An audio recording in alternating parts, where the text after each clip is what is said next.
सेवा काल में मृत सरकारी सेवक के आश्रित की अनुकंपा के आधार पर नियुक्ति से संबंधित नीति में संशोधन किया गया है।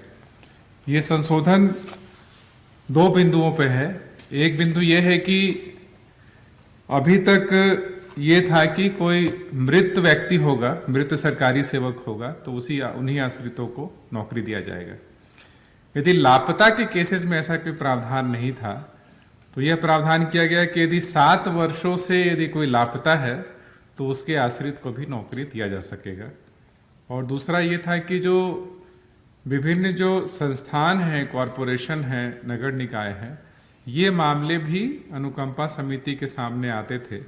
अब यह है कि चूंकि वो सारे संस्थान ऑटोनोमस हैं, इसलिए उन संस्थानों का मामला राज्य स्तर पे या फिर जिला स्तरीय अनुकंपा समिति पे नहीं लाया जाए, बल्कि वो संस्थान अपने मीटिंग में ही अपने उस पर चर्चा करें और निर्णय लें।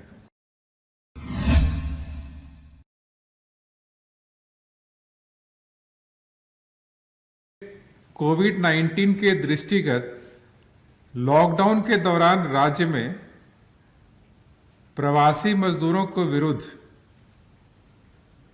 लॉकडाउन प्रावधानों के उल्लंघन के फलस्वरूप दर्ज प्राथमिकी अभियोजन को वापस लेने की स्वीकृति दी गई। ऐसे कुल 30 कांड दर्ज किए गए हैं जिसको वापस लिए जाएंगे और उनमें कुल 204 मजदूर हैं जो कि सन्निहित हैं।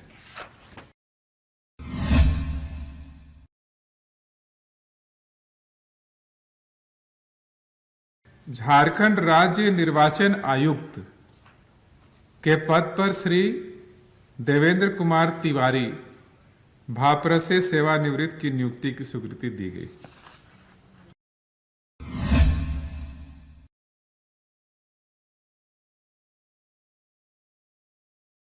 पुनरीक्षित पुनर्वास नीति 2012 में निहित प्रावधान के आलोक में जल संसाधन विभाग अंतर्गत वर्ग 3 के पदों की नियुक्ति नियमावली गठित करने की स्वीकृति दी गई।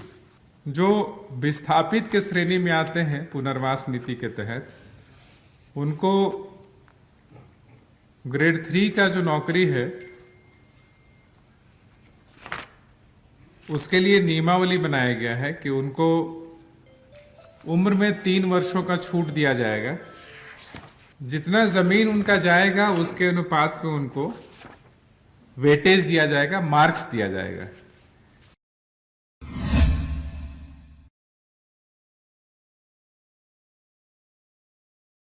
ग्रीष्म ऋतु में राज्य के विभिन्न क्षेत्रों में जलापूर्ति की समस्या से निदान हेतु राज्य के सभी 4,374 ग्राम पंचायतों के कुल 21,870 टोलों में प्रति पंचायत 5 चापानलों से आच्छादित करने हेतु अनुमानित प्राक्कलित राशि रुपए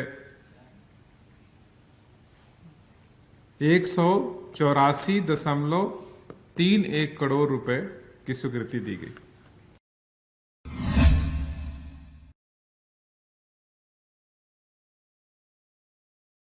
झारखंड विधानसभा के पंचम सत्र दिनांक 26 फरवरी 2021 से 23 मार्च 2021 तक आहूत करने की स्वीकृति दी गई।